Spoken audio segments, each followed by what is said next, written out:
इस बार का बजट जो है चतुर्वेदी जी काफ़ी अच्छा रहा है, भारतीय जनता पार्टी ऐसा कह रही है, ऐतिहासिक है। देखिए, ये कुर्सी बचाओ बजट है कि इसमें कोई दम नहीं है। इस बजट में सबसे बड़ा इस बजट का जो है बेनिफिट किसको मिल रहा है? बेनिफिट मिल रहा है गौतम अड्डानी या मुकेश अंबानी को। उसके बाद बजट का सबसे ज़्यादा बेनिफिट किसको मिल रहा है? चाइना को। आपको जान करके आश्चर्य होगा कि जो कस्टम ड्यूटी पर इन्होंने छूट दे रखा है, सबसे ज़्यादा व्यापार चाइना और भारत के बीच में होता है। तो कुल मिलाकर के यूँ कह सकते हैं कि चाइना के आगे एनडीए गवर्नमेंट सरेंडर कर चुकी है। देश में दो स्टेटों को छुड़ा करके फायदा किसको हुआ? किसी को नहीं हुआ। सिर्फ बिहार के नीतीश कुमार जी को और आंध्रा के चंद्रबाबू नायडू। सर ये बजट ऐतिहासिक रहा है, ये बीजेपी कह रही है। बजट छलावा है, धोखा है देशवासियों के साथ। किसानों को क्या मिला? बाबा जी का टुल्लू।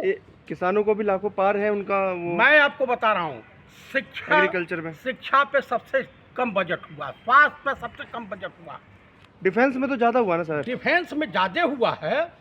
तो उसके आड़ में तो आप चाइना को बेनिफिट दे रहे हैं ना। आप बताइए, चाइना से जो माल आएगा क्या उनकी इकोनॉमी नहीं मजबूत होगी? आप बताइए मुझे, किसानों के लिए क्या है? छलावा नहीं है तो और क्या है?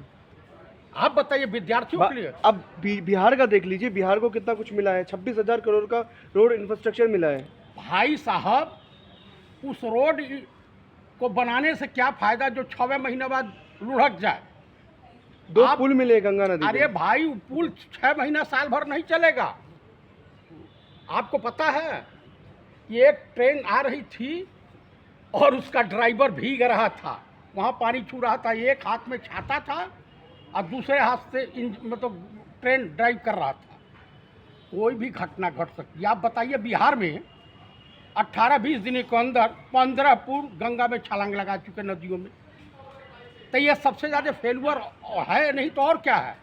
ये जुमलेबाजी वाला है, झूठा बजट है, देश के साथ छलावा किया गया है। इस पर भी बीजेपी ने कहा था कि तेजस्वी यादव जो थे उस समय के ग्रामीण विकास मंत्री थे, उनके जरिए पुल बनाया गया था। ग्रामीण विकास मंत्रालय पुल नहीं बनाता है श्रीमान, आपको मैं बता दूं। लोकल लेवल का पुल। अरे बड़े बड़े जो पुल बने हैं भारत सरकार के द्वारा बनाए गए हैं। मैं तो लोकल की बात कर रहा हूं। मैं लोकल की बात ये भी कर रहा हूं कि वहां के पुल भरभरा के एक बरसात नहीं झेल पाए। आइए, इस देश में ये सरकार कुछ करे या न करे, लेकिन लीकेज में नाम रोशन जरूर करेगी। कहीं पर्चा लीक हो रहा, कहीं राम मंदिर लीक हो रहा, कहीं ट्रेन में डायरेक्ट बोगी में पानी लीक हो रहा, गिर रहा है। उसके बाद जो है तमाम एयरपोर्ट के डॉर्मेटरियाँ जो बनी हुई हैं वो गिर रही हैं। तमाम चीज़ इस तरह से हो रहा है। आज अग्निवीर पर प्रधानमंत्री मोदी कह रहे हैं कि अग्निवीर योजना जो है युवा भरने के लिए लेकर के आया गया था, जब युवा जो है कम से कम सोल्जर्स को युवा बनाया जाए, इसलिए। ये 74-75 साल के हो गए हैं और ये अभी प्रधानमंत्री बने रहेंगे और 18 साल का युवा भर्ती होगा, 21 साल में रिटायरमेंट हो जाएगा। गजबे का खेला है। आप बताइए, अग्निवीर देश का रक्षा मंत्री सरेआम पार्लियामेंट में झूठ बोल रहा था कि 1 करोड़ रुपया मिलता, सिर्फ बकवासबाजी कर रहा था, बाकी कुछ नहीं कर रहा था। भाजपा इस देश के लिए कलंक है। भाजपा का एनडीए का जो बजट है सिर्फ मीडियम श्रेणी परिवारों को के साथ धोखा है। आप बताइए, पहले 5 लाख पर इनकम टैक्स था, अब 3 लाख पे हो गया। इससे पहले 2.5 लाख पे था ना, आप आज बढ़ाया गया ना, 50,000 स्लैब बढ़ा। अरे सुनते जाइए महाराज, 5 लाख पे था, हमको मत पढ़ाइए। दूसरी बात आपको मैं बता देना चाहता हूँ आपके चैनल के मार्फत देशवासियों को, जो एमटेक करके बीटेक करके आएगा या एमबीए करके आएगा, एमबीबीएस करके आएगा, उसकी अमूमन तनख्वाह 35 से 40 हज़ार रुपये होगी। साल का इनकम जोड़ लीजिए, वो अपने घर वालों का तो दे देगा टैक्स के रूप में काफ़ी। उसके बाद आइए, ये दुनिया को मंगल चोरी क्या बोलते हैं, मंगलसूत्र चुरा सोना करके सस्ता इनको हुआ, दे दे। चांदी सस्ता हुआ है, बैटरी सस्ता हुआ है। आप मंगलसूत्र भी बेचने जाओगे तो 20% जीएसटी भारत सरकार को देनी पड़ेगी। गहना गुड़िया खरीदो या बेचो, 20% जीएसटी देनी पड़ेगी। ये खून चूसवा गिरोह हो गया, उसमें तब्दील हो गया एनडीए सरकार। कह रही स्मार्टफोन भी सस्ता हुआ है, तो बैटरी सस्ता हो गई। स्मार्टफोन जो मिल जाएगा, 5,000 का ओप्पो फोन खरीदेंगे और सुबह सुबह पोपो करने लगेंगे।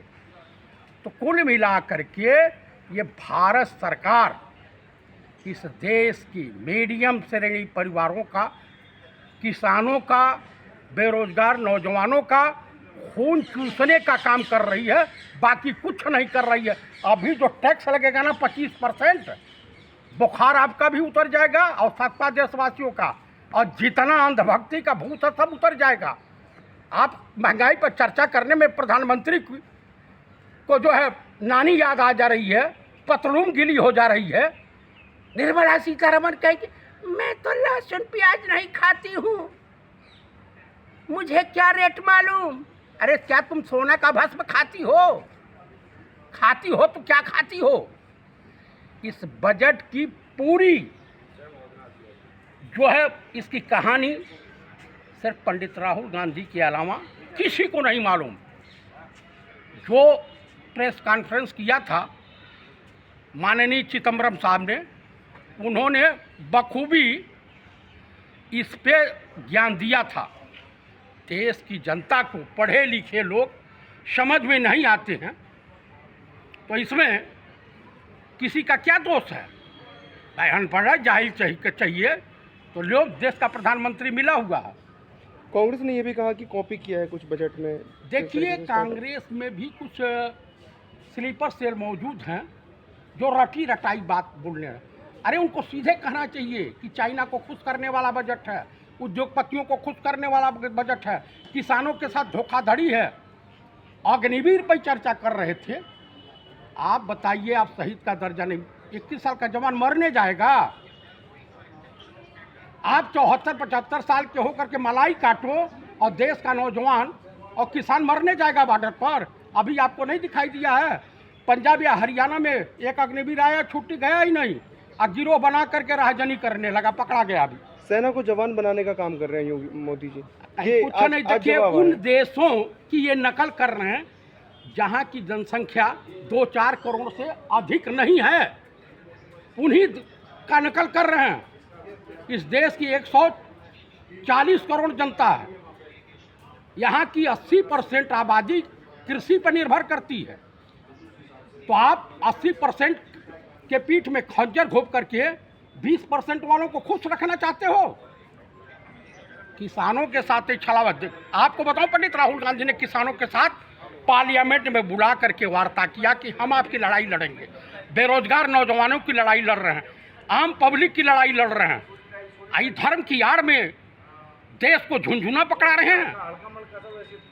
आप ही बता दीजिए, किसान खुश रहेगा तब जवान खुश रहेगा। शिक्षा पे बजट आप निगल गए हो कि अंधभक्तों की संख्या आपको बढ़ानी, अनपढ़ रहे, जाहिल रहे देश के नौजवान, कमजोर बच्चा पैदा हो, स्वास्थ्य पे भी आपने शोषण किया है। तो ये कैसे काम चलेगा? ग्रामीण विकास पे ज्यादा दिया है इस बार अरे बजट। क्या दिया भैया? बाथरूम बनवाना है क्या? शौचालय, इज्जत घर? आप बताइए उत्तर प्रदेश में क्या हो रहा है? पुलिस वाले डकैती डाल रहे हैं, पुलिस वाले डायरेक्ट गुंडाई कर रहे हैं।